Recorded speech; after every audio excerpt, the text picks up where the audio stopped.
মুগের ডাল দিয়ে পোলাও রান্না করা যায় এটা অনেকেই জানে, কিন্তু ফ্রাইড রাইসও যে রান্না করা যায় এটা আসলে আমিও জানতাম না।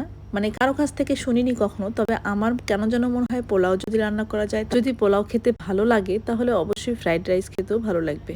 সত্যি বলছি, এটা আমি মানে যখন করেছি আমি নিজেই অবাক হয়ে গেছি খাওয়ার পরে। এত মজা লেগেছে যে এরপর থেকে আমি সবসময় একটু করে মুগের ডাল দিব ফ্রাইড রাইসে। আমার ছেলে মেয়েও ভীষণ পছন্দ করেছে। তো ভাবলাম আপনাদের সাথেও একটু শেয়ার করি। তো প্রথমে আমি চাল আর মুগের ডাল একসাথে সিদ্ধ করে নিলাম। 80% সিদ্ধ করে নিব, একদম ফুটাবো না।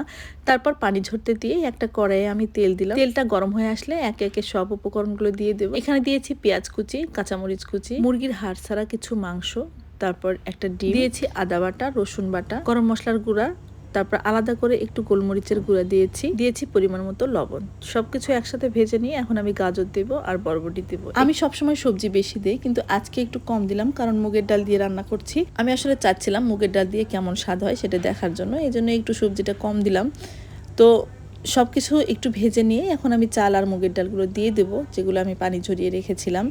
এখন দিয়ে দেবো একটু সসটা দেওয়ার পর কিছুক্ষণ নেড়েচেড়ে আমি নামিয়ে নেব।